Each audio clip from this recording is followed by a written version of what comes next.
and so on. That's more abstract. But okay, we like Johann Bernoulli a lot. And today's lecture is about curvature. And everybody knows from direct experience that curvature has to do something with force. If you drive on your bike and you make a short curve, a lot of curvature, then you have to deal with centripetal or centrifugal forces to keep things going. And today we are hearing much more about the curvature in physics. And I think that I should leave it at this and pass the floor to my colleague, Professor Holger Walkens, who will introduce the speaker to you.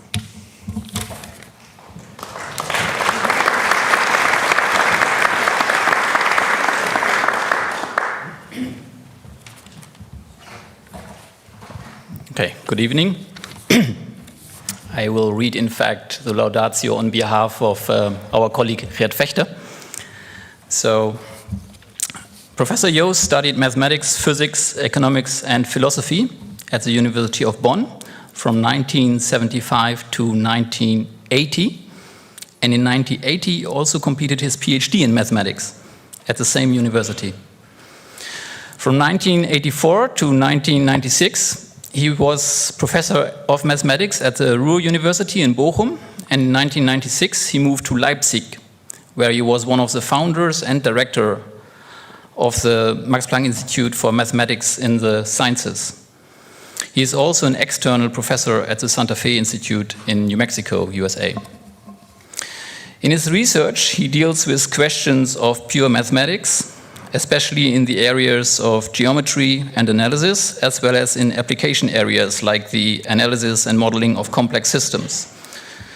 To date, Jürgen Jost has written more than 600 research articles in more than 20 books. His publications are not only in the fields of mathematics and applied sciences, as I just mentioned, but also in philosophy and history of science. More recently, he also worked on data analysis with potential implications in machine learning. The last 2 decades, several approaches in machine learning have been based on topological data analysis, a field that has been developed by many researchers in mathematics and computer science. Recent research of Professor Jost and his co-workers go beyond these topological methods by bringing geometry into the game, especially by introducing a new concept of curvature. When Professor Jost, as a young mathematician, was about to pursue a PhD, he also got an offer from a professor in economics. He declined in favor of a PhD project in geometric analysis. Fortunately, for otherwise he would probably not have been this year's Johann Bernoulli lecturer. So I'm happy to invite Jürgen Jost to deliver his lecture. Jürgen, the floor is yours.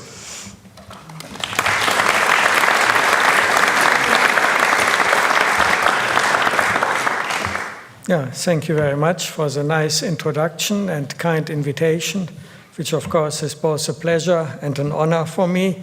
And today I want to convince you that some mathematics that was created around the time and in the vicinity of Johann Bernoulli, the person who inspires us here, is still deeply relevant today, even though many of the further developments could not have been foreseen by Johann Bernoulli.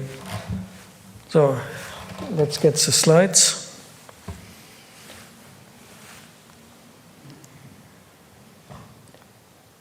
So, curvature, of course, is an old subject. You all have some intuitive understanding of curvature.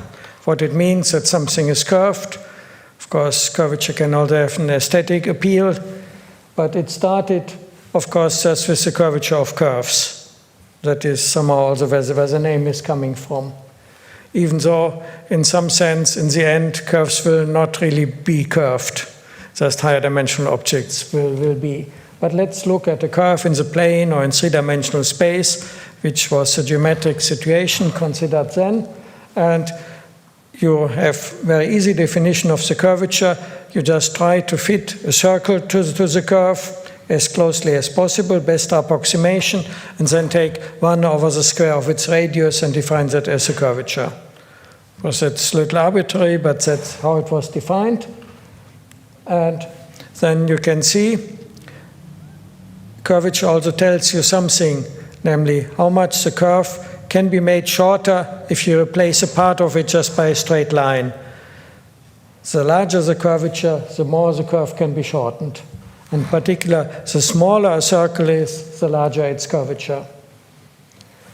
So then, people not only wanted to look at curves, they also wanted to look at surfaces in 3 space.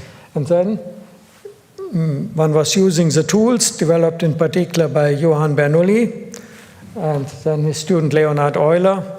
And in fact, I should say I've been working as historian both on Leibniz, who was kind of the teacher of Johann Bernoulli, and on Euler, who was a student.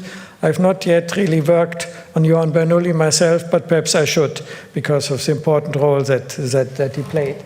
Anyway, Leonhard Euler, who lived from 1707 to 1783, and of course I don't give you the dates of Johann Bernoulli because you can read them here. In fact, originally I wanted to ask that as a question to you when he lived, but it's already written here. But now I have one question for you. On which day in 1748 did he die? No, January 1st. So he just became 80 years old, which was quite old for that time, in fact. Anyway, then Leonhard Euler, with those tools, tried to approach the question, what is the curvature of a surface? And so he did that by using the tools that he already had, namely to compute the curvature of curves and of those curves that sit on the surface. Of course, one should not take arbitrary curves then, but one should use particular curves, namely those that are the best possible curves on the surface, the so-called geodesics, that is the shortest connection between points. And of course, while they are shortest curves, among all curves lying on the surface, they are not straight lines, because the surface may not contain any straight lines, and therefore they are still curved, even though they are the analogues on the surface of straight lines. And so that was then the basic idea. And so then from the curvature of those surfaces, of those curves on the surface, one should get some measure on how the surface itself is curved. Importantly now, we will also need to sign off a curvature because it will make a difference whether the curve is going up like that or whether it's going down like that. We shall see the importance of that in a moment. Now, of course, there are still many such curves, geodesic curves, because there are many directions through a point on a surface. And again, the question is which one to choose, or whether to choose all of them or what.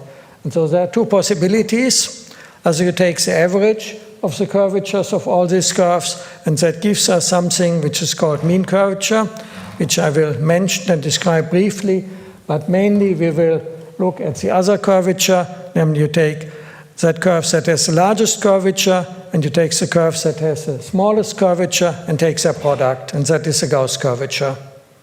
I will come to both of them, but you see there is some flexibility here, how you can go about it. Now, mean curvature is very important because when it vanishes, you have a so-called minimal surface. And they satisfy a partial differential equation that was first derived by Lagrange, who lived then a little later, 1736 to 1830, and he did that in the 18th century, and he derived an equation. Looks a little complicated there, so maybe not all of you are mathematicians, but of course for those mathematicians here, we should see some formulas. And so that is a second-order partial differential equation. You have 2 independent variables, x1 and x2, and you take second and first derivatives of them and combine them in a nonlinear way. Well, here we see an example of a minimal surface, and here you already see that while one curve is curved downwards, the other curve is curved upwards, and the curvature are precisely opposite, so in the end you have vanishing curvature. And so that is a minimal surface. That is one picture of what a minimal surface looks like. Here is another one. So there are many possible shapes of minimal surfaces. And in fact, they're also realized, for example, by soap films. If you have a wire, dip it into soap film solution, pull it out, then you get something of the shape of a minimal surface for inherent physical reasons, because the tendency in the soap film is to contract itself as much as possible while still spanning the wire. And that was, in fact, started by the Belgian physicist Plateau, who was, in fact, somehow pointing out the beauty of these figures, even though he himself was blind, because he had observed a solar eclipse with naked eyes, which is something that one should not do. And anyway, now these minimal surfaces, these soap films here, inspired very important branches of mathematics in the 20th century, the so-called Plateau problem, to solve this mathematically, but also the Bernstein problem about their general shape or possibilities or constraints on them. In fact, that led to two Fields medals, to Jesse Douglas and to Enrico Bombieri, who solved or made important contributions to these problems. So these simple equation or the simple soap films inspired some of the most important mathematical directions of the 20th century. But I will not go into that because I want to tell a different story. Namely, there was this other possibility to look at the product of the curvature of curves. And why is that called the Gauss curvature? So certainly because Gauss had something to do with it. So let's look at this more closely. And in fact, that again came from an application. Gauss was kind of a public official, and so the king of Hanover told him, "You are the mathematician, you can compute, you can handle large numbers, so you should direct the geodesic survey of the kingdom of Hanover." Well, so here's a picture of what came out of that, some triangulation. But of course, Gauss, clever enough, didn't want to do simple computations. He invented many algorithms, also efficient numerical schemes. So as numerical analysts, you know the Gauss algorithm, for example, for solving matrix equations. But he also asked an important question, because at that time you didn't have airplanes or whatever. You could just take measurements on the surface itself. Sometimes there was a peak or a tower which you could climb, but the kingdom of Hanover is relatively flat, maybe not quite as flat as the Netherlands, but nevertheless, he was constrained to only use measurements on the surface itself. So far we had been looking at surface in ambient space and computing the curvature of curves sitting there, but Gauss asked, what can you derive if you don't have access to the ambient space? Is there any quantity that you can just determine by making measurements, geodesic measurements on the surface itself? And he solved that problem. Namely, the Gauss curvature is essentially the only such quantity. And so that's why it's called the Gauss curvature. And that was one of the most important theorems in mathematics. He himself called it theorema egregium, that the Gauss curvature can be derived solely in terms of intrinsic properties. That is, if you have one and the same surface without stretching it, so let's take a piece of paper here. I happen to have one in my pocket. So it's not a beautiful piece of paper. Usually when I give a lecture, some piece of paper lies somewhere on the desk, but let's use this one here. So this is just a flat piece, but of course you can roll it up. That doesn't change anything on the surface itself. Yeah, or you can turn it into a cone or so. Doesn't change anything on the surface itself. So the curvature still remains zero. The Gauss curvature still remains zero, even if you roll it up to a cylinder or or roll it into a cone. And so that is the intrinsic property. Regardless of how the surface sits in space. No, okay, let's go back. We were still here. So regardless of how the surface sits in space, if you bend it, of course without stretching it or compressing it or crumpling it or whatever, so all things that you're not allowed to do, the Gauss curvature remains the same. And in particular, a cylinder has Gauss curvature 0, but then of course there are other surfaces. There's a hyperboloid type 1, for example, could also be a minimal surface, and they have negative Gauss curvature because the curvature of the curves go in opposite directions, and so the product is negative. And on the back you have the sphere, which has positive curvature. And so these surfaces are really qualitatively different, and you cannot deform one into the other because the curvature is an invariant. Okay, but then the next step came. Bernhard Riemann. And again, there's some stories there. Bernhard Riemann had been working in number theory and related fields, and as it happened, in order to become a university professor, he had to get the degree of habilitation in the German system, but I suppose that was also similar in the Netherlands then. So you had to give a lecture, you had to submit 3 topics that the faculty then chooses from which to lecture. And so he said, well, he gave the first 2 topics on his beautiful and important research, and then for the third one he didn't really know what to do. Well, he said, I've been thinking a little about natural philosophy, so why not? And in such a topic it will not be chosen anyway. But then Gauss was in the faculty meeting, and he said, I want to hear that topic.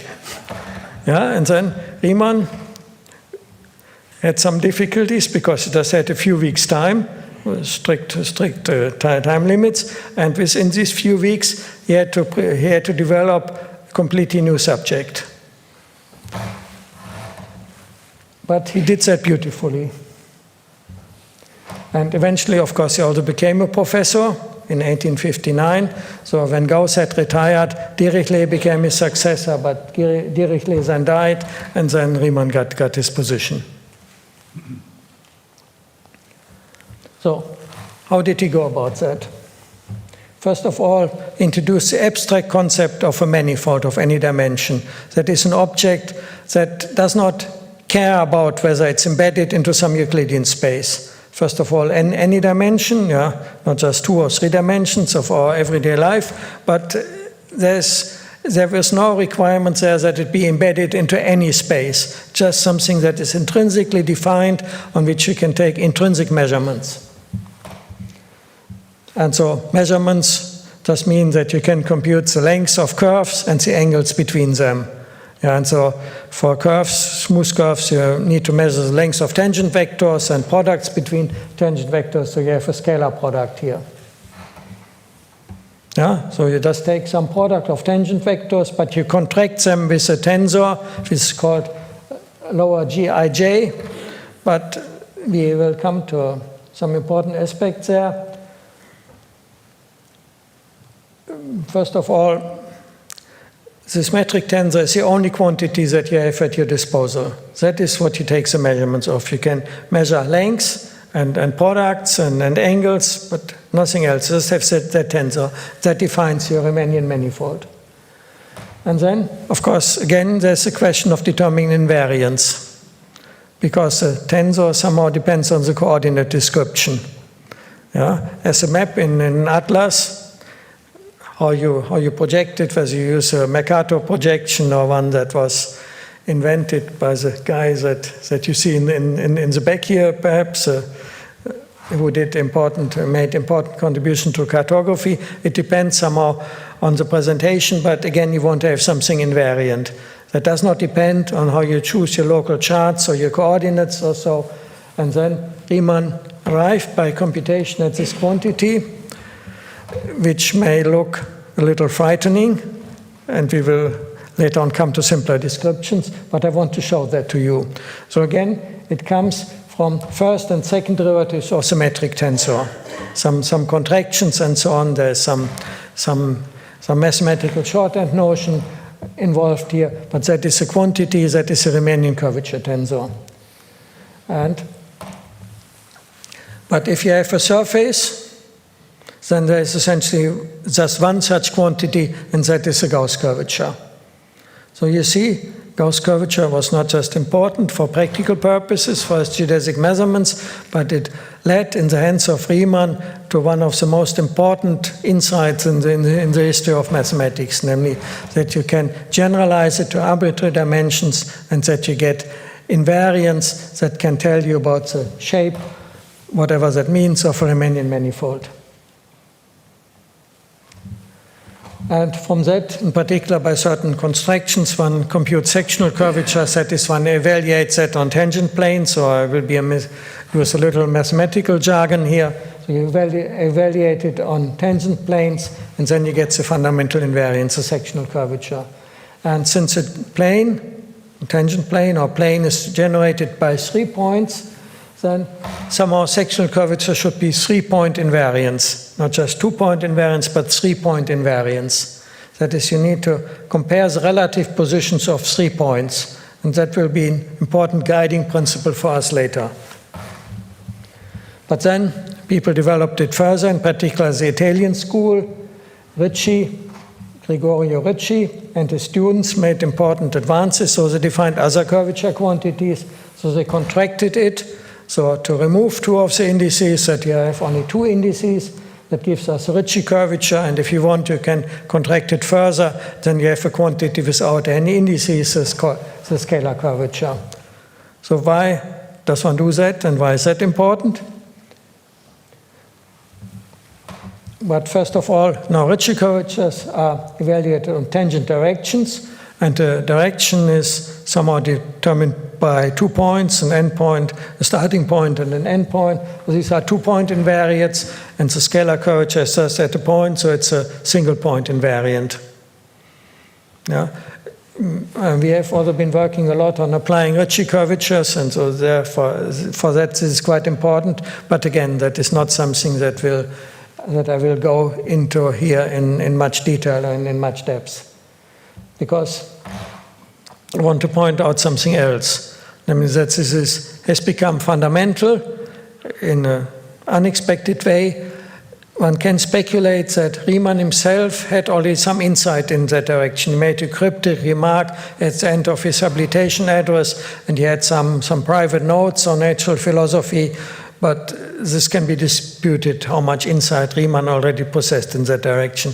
But when Einstein was working, he had first developed his special theory of relativity, but then he wanted to have a general theory of relativity, and he worked for years and years, and he found that this mathematical formalism that was developed by Riemann and then further developed by Ricci was the right mathematical formalism for his points, for his purposes, and then he developed the Einstein field equations that involve the Ricci tensor and that involves the scalar curvature on the left-hand side in blue, and on the right-hand side, this is coupled to what is in space. The matter and the fields in space, they come with another tensor, which is called Tij, and it is coupled by a constant kappa that involves the basic fundamental quantities, the speed of light and Newton's gravitational constant. Yeah, so the geometry on the left-hand side is coupled with the matter and the fields on the right-hand side through the physics. And so, of course, these are among the most important equations ever derived in physics, Einstein field equations. But here we see the beauty of these concepts that were started by Riemann, further developing the fundamental insight of Gauss. Oops. Okay, now, in the words of John Archibald Wheeler, the physicist, the matter on the right-hand side tells space-time how to curve. If you read the equation from right to left, then you have the matter, and that determines the geometry, or the Ricci and scalar curvature of space-time. If you read it from left to right, then it says curvature tells matter how to move. Yeah, because the planets and whatever are following particular trajectories, but these are the geodesics, the straight lines, the analogues of the shortest curves on surfaces in that space-time geometry. And so now we see how this becomes very fundamental in physics in a very unexpected way. I mean, we started just from the curvature of curves in two-dimensional space. What physics was there, maybe elastica or so, they were studied by Bernoulli and Euler and so on, but now we see it in a much more fundamental way. But not only in general relativity, also in high-energy theoretical physics, these concepts are fundamental. So high-energy theoretical physics, quantum field theory, or whatever is written in the language of Riemannian geometry. And in particular, one of the contenders for theory of everything that the physicists are really so much after. Of course, one can dispute whether that is the right approach, but certainly that is one of the prominent ones in the physics literature, superstring theory, and there's the fundamental building blocks are complex three-dimensional, that is real six-dimensional objects that have vanishing Ricci curvature zero, the so-called Calabi-Yau manifolds. In superstring theory, we are no longer talking about 4 space-time dimensions, we are talking about 10 space-time dimensions. Of course, then you have 6 too many, and you have to do something with them, some argument, and they are somehow curled up into these Calabi-Yau, 6-dimensional Calabi-Yau spaces. But they need to have vanishing Ricci curvature in order to support spinors or physical fields. And we already see that Eugene Calabi lived quite long. He became 100 years old. Sadly, he died 2 years ago, but he reached quite a high age. Xingtung Yao, fortunately, is alive. Last year we celebrated his 75th birthday, and in fact, he also inspired me because I can be proud to have been his first postdoc.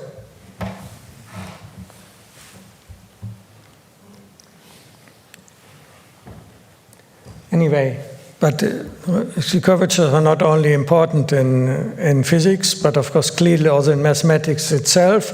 And since I'm now talking about Ricci curvature, I should also mention the name of Misha Gromov, who developed the concept, who really realized the fundamental importance of Ricci curvature in geometry through his beautiful work.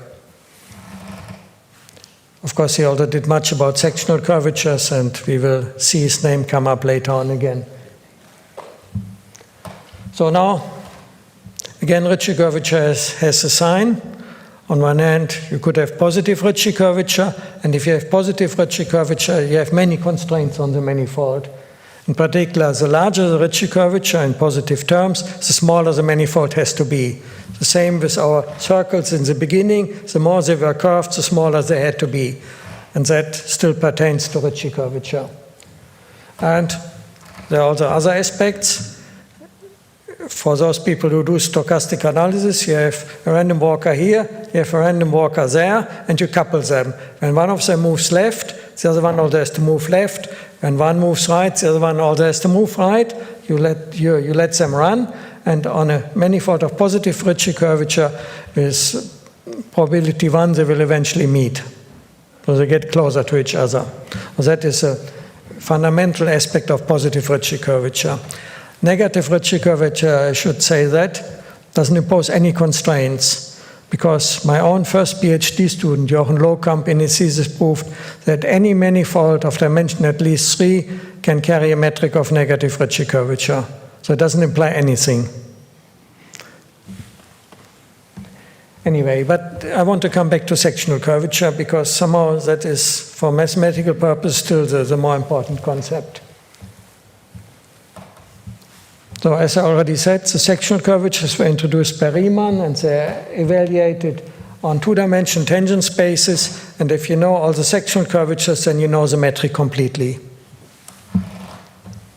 And in particular, if they vanish, the manifold is what one calls flat, that is locally looks like Euclidean space. And then, of course, you can also look at space of other sectional curvatures.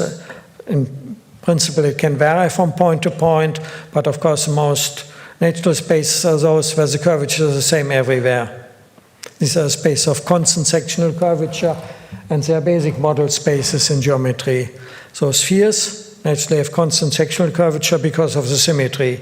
Yeah, you can rotate the sphere in any way without it changing its shape or its geometry, and so therefore by invariance the curvature also needs to be the same everywhere. And the counterparts of negative curvature are the hyperbolic spaces. There's the fundamental models of non-Euclidean geometry. Poincaré disk, for example, plays a very important role. And again, there's an interesting side note. The non-Euclidean geometries were discovered already slightly before Riemann, but apparently Riemann was not aware of that. But from his formulas, you can easily recover the model spaces of non-Euclidean geometry. And in particular, if you have other spaces, you can still try to use the space of constant curvature as comparison spaces. So if your curvature is between two constants, lambda and mu, then somehow also the geometry of your space has to lie in a sense that can be made quite precise between that of a space of constant curvature lambda and that of a constant curvature mu. In particular, importantly, you can look at spaces that have non-positive curvature. In some sense, they are better understood and more important than those that have positive curvature, and you can compare them with Euclidean space. So how different they are from Euclidean space, in particular if you have negative curvature. So here you see a geodesic triangle, shortest lines connecting 2 or 3 points in a space of negative curvature. You see that somehow the triangle is curved inward. That means that it is thinner in a sense that I will make more precise later on than what you find in Euclidean space, where you would just have straight lines connecting the 3 points. So that is somehow the fundamental picture of curvature, in particular of negative curvature, that you should have in mind now, that triangles in the space of negative curvature are thinner than in Euclidean space, and that is something we want to elaborate upon now. Well, here's a comparison picture. So on the left-hand side, you have a triangle in a space of non-positive or negative curvature, and then you construct a triangle in the Euclidean plane with the same distances between the points. That is indicated by the slashes. So the line, the curve is 1 slash on the left and on the right has the same length. Likewise, the curve is 2 slashes. And the curves with 3 slashes, they have the same length. But then you connect 1 point, x3 in that case, with, let's say, the midpoint of the other curve. And then in negative curvature or non-positive curvature, that curve now is shorter than the corresponding one you would have in the Euclidean triangle. Yeah, so again, the triangle is thinner than you would find in Euclidean space, and now we can make that quantitatively precise. And that emerged from ideas that were developed in the 20th century. Probably the first one who was looking at abstract definitions of curvature was Karl Menger, and then Abraham Wald came. But then after the war, Alexandrov and Busemann developed other notions, because now we have something where we no longer need the complicated formulas of Riemann. You remember the formulas that I scared you with of the curvature tensor, complicated contractions of first and second derivatives, but we no longer need that now to have at least curvature inequalities. We just need to compare distances in triangles. Yeah? And so therefore we can define curvature, although for more general spaces and remaining manifolds. We don't need a metric tensor of which we need to take 2 derivatives at least. Yeah? Just some space where you have shortest curves. Yeah, and so that, in fact, the picture that I'm showing here comes from Alexandrov's work. So now we have arrived at something, again, a vast generalization of what was there before, namely now we can define curvature inequalities also for much more general metric spaces. Whether it's good to call that still curvature is another question, but mathematicians are conservative with their nomenclature. Perhaps one should have called it differently, and in fact, the curvature that I will introduce later has quite little to do, very little to do with the curvatures of curves and surfaces that we started with, but it's still called curvature. And although, by the way, some of the conventions are not really so good. Gauss should have measured his curvature with the opposite sign, then it would have been much more natural in many mathematical terms. But be that as it may, so mathematicians are conservative with their notions and conventions, and so we are sticking with that here. So we have generalized curvature inequalities now to spaces where we just need shortest curves between points. But can we go even further? And the answer is yes, and that is what I will present now. And the motivation comes from data analysis, or if we want to give it a more fancy name, machine learning or AI or whatever. And I will explain now how that arises. So there, of course, naturally, you just work with discrete samples of points. You don't have a manifold, you don't have curves, you just have a bunch of points. And from that bunch of points, you want to conclude, or you want to extract some information about the underlying structure from which these points are sampled. So you assume they come from something that you don't really know, you just have the sample, but you want to get some information from the points about the underlying structure from where they come. And so that is basic task of machine learning. For our purpose, of course, the data set needs to be metric. That is, we need to have distances between points. Otherwise, if you don't have distances, we cannot do geometry. So now I will recall the basic concept of a metric. One can still generalize it slightly by weakening or abandoning some of the requirements, and we are also working on that, but let's not worry about that here. So the students, mathematics students, of course, should know that. If you are a student and don't know it, complain to your mathematics professor, because that really is a basic notion. Yeah. So we want to measure the distance between 2 points, but that needs to satisfy a couple of requirements. First of all, it should be positive. The distance should be positive unless the 2 points coincide. Of course, the distance between a point and itself should be 0, but the distance between any 2 different points should be positive, clearly. Then it should be symmetric. Yeah? Going from A to B should give you the same distance as going from B to A. As said, some of these things can be weakened, but let's not worry about that here. Let's just assume that. And you have the triangle inequality. So if you directly go from X to Z, that should not take you longer or take more distance than if you go to some other point Y in between. If you first go from X to Y and then from Y to Z, and the sum of these distances should not be smaller than the distance between X and Z. Again, that looks pretty obvious. And so these are the basic requirements. This concept, simple as it seems, was only introduced in the 20th century, first briefly by Fréchet, but then importantly developed by Felix Hausdorff. So now we assume that we have metric data that satisfy these requirements. How to analyze them? So, well, the idea is to take a radius and for a point, consider all points that lie within that radius. That is what is mathematically called a ball, BXR. These are all points Y that have distance from X at most R. So these are basic objects.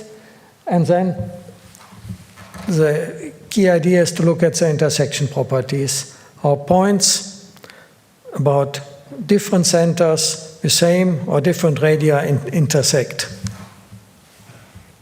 Yeah? And somehow think about the thinner triangles in negative curvature. Then somehow you should expect that in negative curvature, such balls would intersect more easily than in Euclidean spaces. That is very, very easy, but that is quite useful.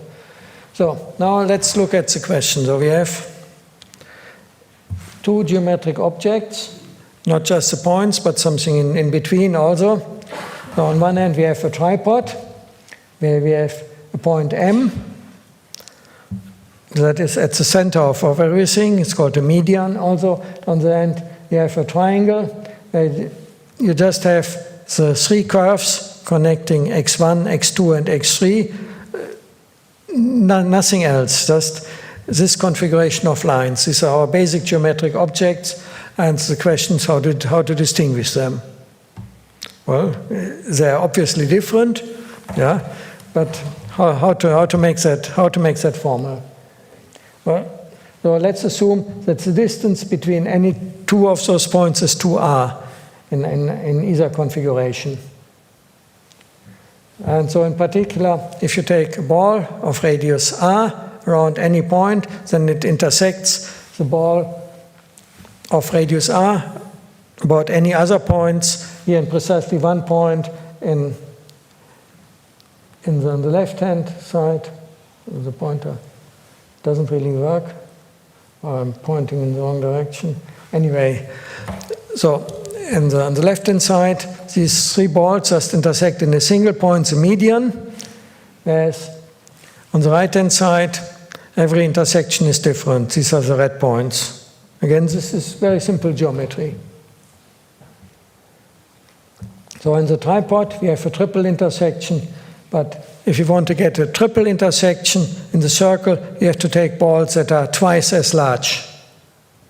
Yeah, we only get triple intersection if we take balls of radius 2r instead of radius r. So that is the important difference here. So now, these are extreme cases.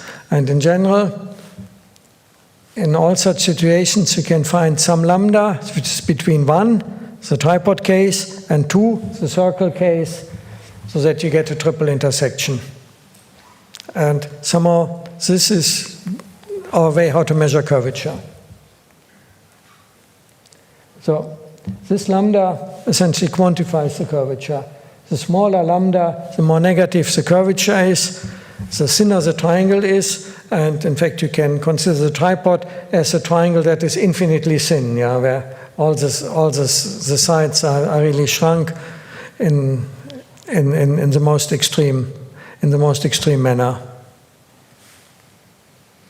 So here, let's look at the situation of three balls in Euclidean space, in the Euclidean plane. They have pairwise intersections, yeah, indicated by the red color, but they don't have a triple intersection. It's not as good as on the tripod, but it's not as bad as on the circle either, because we just need to enlarge them a little bit in order to get a triple intersection. Now comes the connection with topological data analysis that was already alluded to in the introduction. That is a well-established method, a quite successful method in data analysis, and there you do the following. Now it gets a little more abstract and mathematical again. So we have a family of points, xi as before, with pairwise distances between them, and we have a radius. And then you look again at intersections of balls, and whenever you have a couple of balls that intersect, then you add a simplex there. Yeah? So in this case, we just have pairwise intersections, and so we just connect the centers by lines. But since we don't have a triple intersection, we don't fill the triangle. If we made the points a little larger, and the balls a little larger, then we would get a triple intersection, and then we would fill the triangle. Yeah? So the topology of that complex depends on the choice of the radius. The radii are small. You don't fill simplices because you don't have higher order intersections. If you make the radii larger, then you do get higher order intersections. And then you just record how that depends on the radius. That is the principle of topological data analysis. Now, however, they prefer, for computational reasons, they prefer to work with something simpler. They just use the Vietoris-Rips complex, where you fill the simplices already whenever all their sites are there. And that is named after Leopold Vietoris, who got even older than Eugene Calabi. So at the time when he died, he was an Austrian, and he was the oldest living Austrian at the time when he died. And in fact, he could have lived even longer. I think he died because he fell with an accident in the tram or so. But although he and his wife lived almost as long, in fact, that was his second wife. His first wife died quite early, and then he married her sister, and then they lived happily together.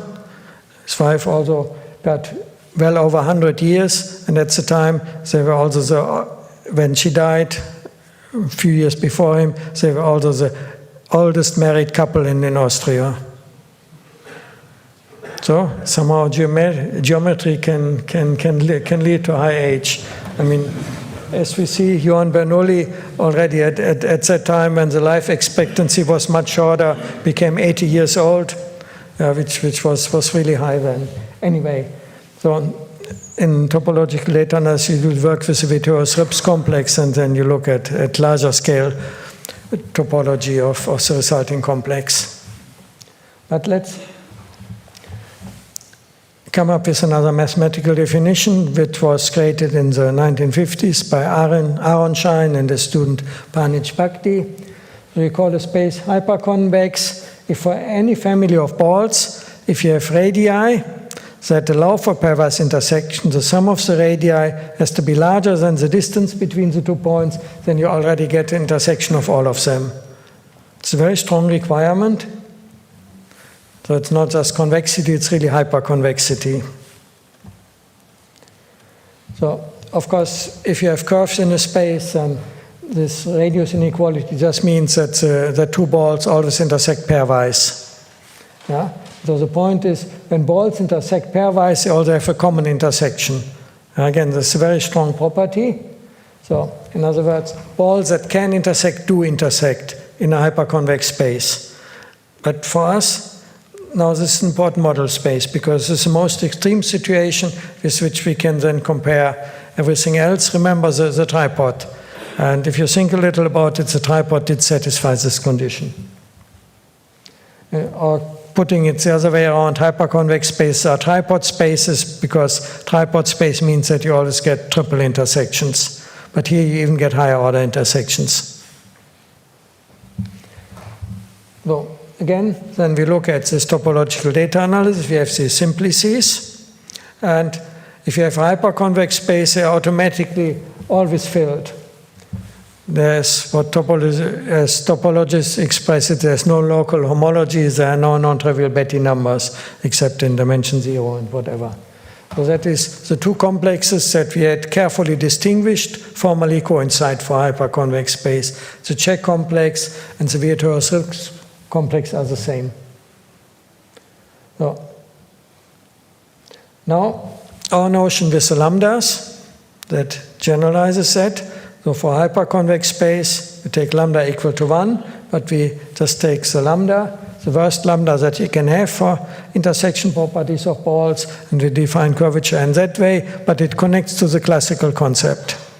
When we have a Riemannian manifold, then we can compute its classical sectional curvature, and the classical sectional curvature is non-positive precisely when our curvature is non-positive, that is when our lambda is less or equal than the one that you would need in Euclidean space. So we have really extracted geometric content in a very simple way. So again, a triangle in a space of negative curvature is thinner than in Euclidean space. Now we can quantify that by intersection properties of balls. Of course, when we have discrete spaces, you don't have enough points, so you can be a little looser there. Allow for some error delta, which is kind of the scale of your observations, but then you can still compute the corresponding quantities approximately. So, why is that useful for analyzing data? Just consider a traffic network. And of course, there are two ways of how you can organize a traffic network. You can either do it in a tripod-like manner, like the French railway system, where all railway lines go to Paris. Yeah? Or you can do it like on a circle, which is more the case in other countries. Yeah? And so you can distinguish these two types of geometry, and you just need the distances between the cities and have your traffic network, and then you can derive qualitative insights there. So in other words, the basic distinction between a tripod and a circle or a cycle is relevant here, and we can quantify that then on larger data sets and get these qualitative properties.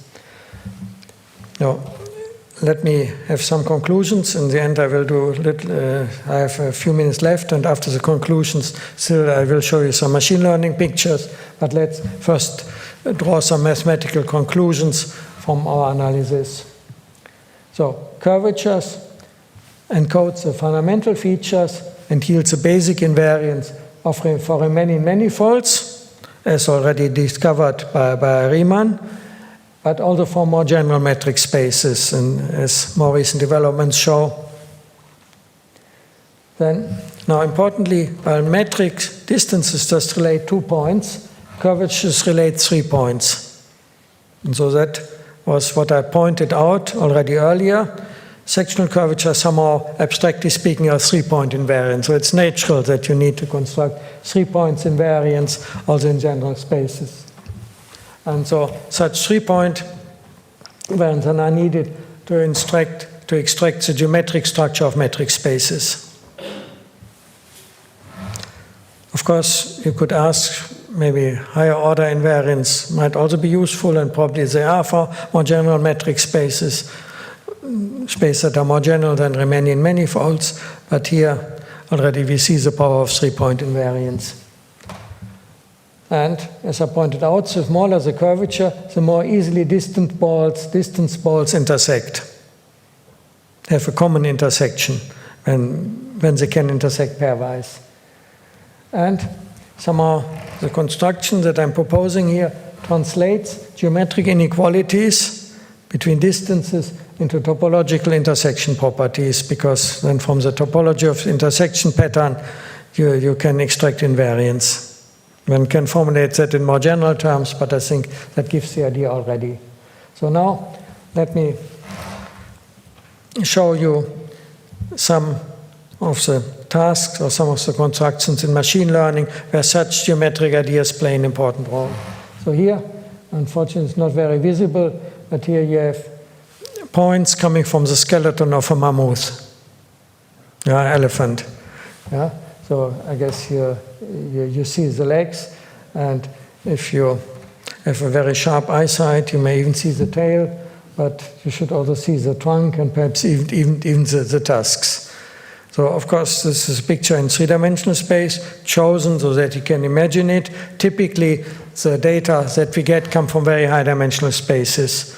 And these large language models use word embedding spaces or so, and typically they may have 300 dimensions or so in order to get the relations, the co-occurrence relations between words. But here, for illustration purposes, I have a 3-dimensional picture, but you want to represent it in 2 dimensions, so you can still extract the important features. Here, of course, I've just projected it on the plane, but somehow that really gives you the important distance properties between the trunk and the legs and so on. So you want to reproduce it differently. So there's one method here. It's called isomap. That is one of the popular methods in machine learning. You represent it that way. It looks quite distorted, but there's some very important aspect, namely it distinguishes the basic extremities of the body. And that is important aspect that you want to capture. Here's another one that is UMAP. That is currently one of the most popular methods in the analysis of metric data that presents it that way. Again, you see the extremities and the legs and the tusks and the trunk. And we have developed different methods which improves still on that one. We have called it ICU map. And so here we can really very clearly separate the different extremities. The legs, the tail, the trunk, and the tusks are all clearly separated here. And that is something that you want to have when you really have high-dimensional data. You want to get the qualitative structure there. You don't just want to project it onto 2 dimensions because then everything gets blurred. You don't see much. Yeah? And for that, you really need to work with methods in geometry, utilizing the methods that were invented by Riemann, his concept not only of curvatures but also of normal coordinates, in order to develop tools that can then extract the qualitative properties there. You need to compare the local distances, then you need to look at the local pictures individually, how things look around each point, and then you need to merge the different pictures around different points, and then somehow create some intersection properties. In fact, one needs to use other quite abstract tools from category theory there, but one also can build upon some of the old ideas of Karl Menger, whom I mentioned earlier, in order then to really apply mathematics in a deep and in a beautiful way to improve machine learning algorithms to handle metric data. And so that is meant to show to you that, first of all, mathematical progress takes very unexpected turns and twists. Just think back to the time of Johann Bernoulli. People were looking at the curvature of curves and the curvature of surfaces, and they had no idea of general relativity. They had no idea of the requirements of modern machine learning. Then came Gauss and Riemann with their really beautiful and profound insights, lifting it, first asking the right question, the Gauss question, what you can determine intrinsically by measurements on the surface itself, and then the powerful abstraction that Riemann conceived, abstract Riemannian manifold, computing intrinsically a set of invariants that were highlights of 19th century mathematics. And then in the 20th century, it became fundamental for theoretical physics, for Einstein's theory of general relativity, and also for modern quantum field theory, superstring theory, and whatever.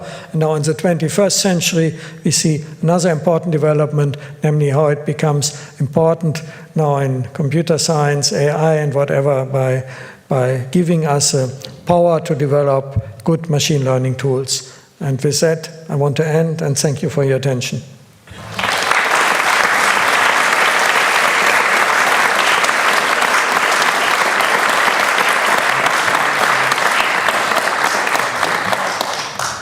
Thank you very much. This was a very inspiring lecture. Thank you. And as a small token, there will be more tokens, a small token of our appreciation. Thank you. Give this. And I will now moderate some questions by the audience. Of course, sure. Then.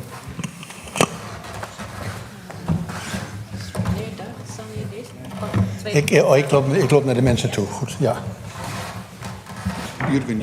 Jürgen, you are supposed to stand up again and answer all these nasty questions. I will be happy to answer your questions to the extent that I can. Is there anybody who wants to ask a question? I have a microphone for you. So please dare to challenge me with any questions that you have on your mind. I think it's a simple question. In one of the slides, you said that a hyperbolic surface is negative curvature. Yes. But you said it's non-negative. But if it's negative, if the curvature is negative, then you have an Euclidean surface, isn't it? No. I mean, I'm sorry. Maybe I said non-negative, and I wanted to say non-positive. Yeah. Non-positive. Yes. Yeah. So I'm sorry. So there was a slip of the tongue. Yeah. So negative is of course still a little more extreme than non-positive, but essentially you say that non-positive curvature means that triangles are thinner than those in Euclidean space, and the more negative the curvature becomes, the thinner they get until they contract to a tripod, and with the traditional conventions you would assign curvature minus infinity to a tripod or to a hyperconvex space. So that is the extreme case. Are there any other questions? Can grab him now. Yes, okay. Oh, yeah. Yeah, so I have a question about this picture. So what is actually on the axis, and how does it relate to these lambdas that you had? Well, of course, there's no natural axis here. Yeah, so they're arbitrarily rotated, because if you have pictures in 300-dimensional space, there's no natural axis there. Mm-hmm. Yeah. But there should be some kind of distance, right? So it should be related to these lambdas you had before. Yeah, well, then that is the next step in our research. Then we are testing the different methods now to what extent they preserve the curvature properties.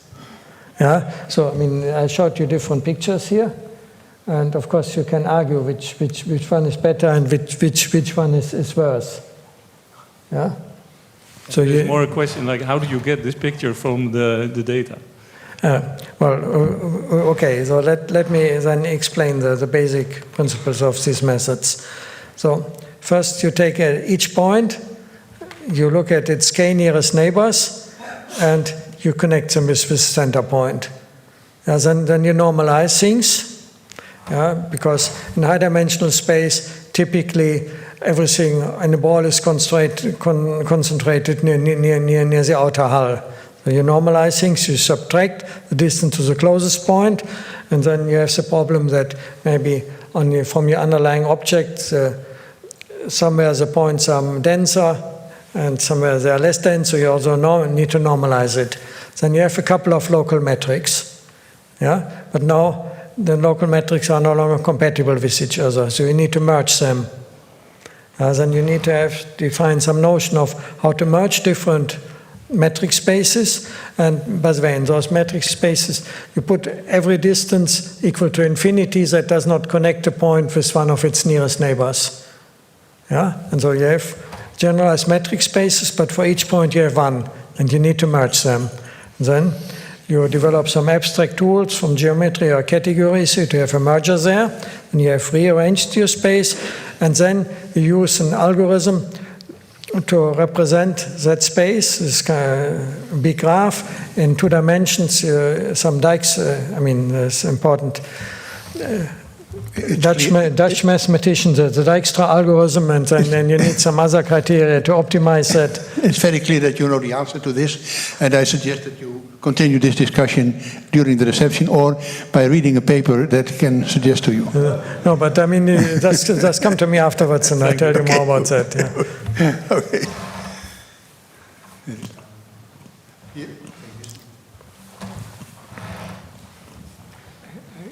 Thank you very much. My question is, please, about distinguishing between the tripod and triangle. Yeah. What about, for example, molecular structures which rotate or oscillate very rapidly between a tripod and a triangle? It's maybe imaginable that it oscillates between the two by rotation and diffraction also. And then one would have temporal data, and again that is kind of our next project, to try to extend these quantities to all the temporal data.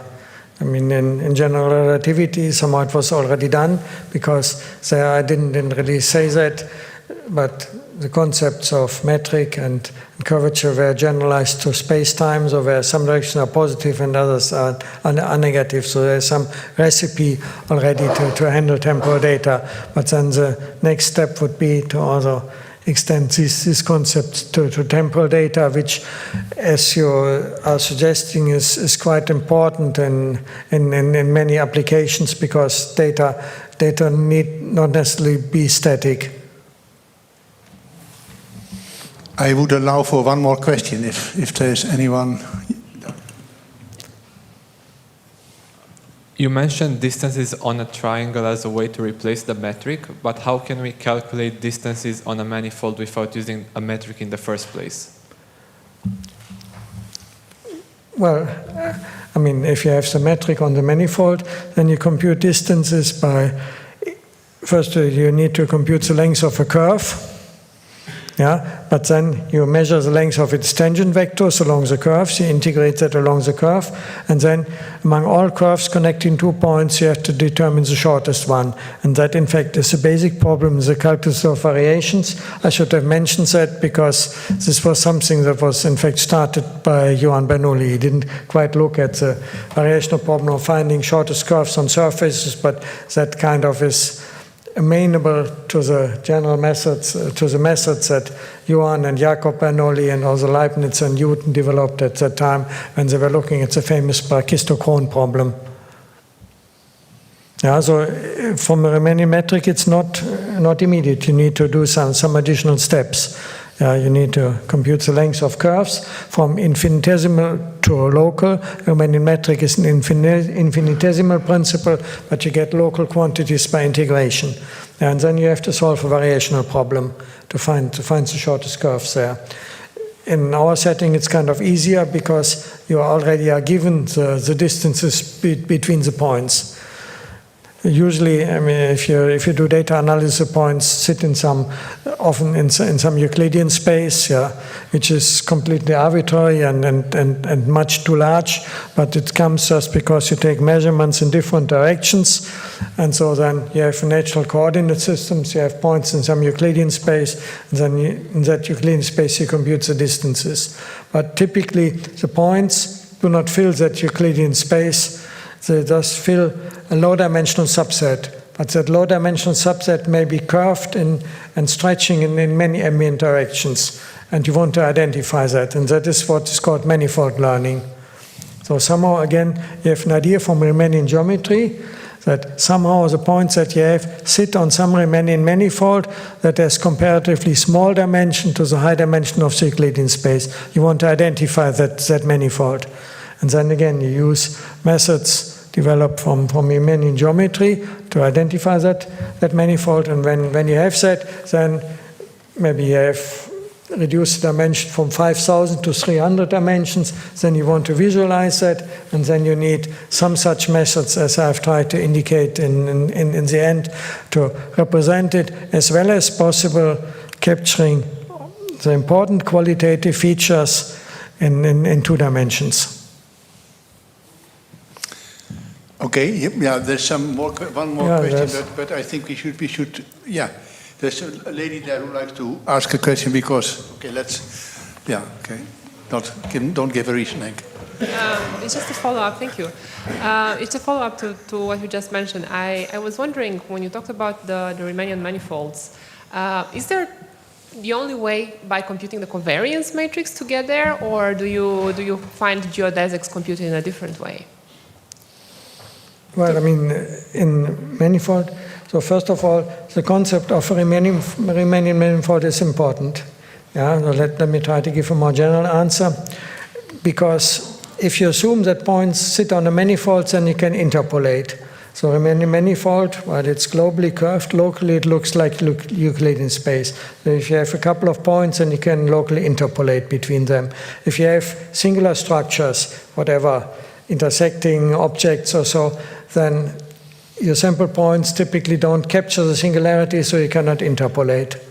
So therefore, already the concept of a Riemannian manifold in some high-dimensional space is important.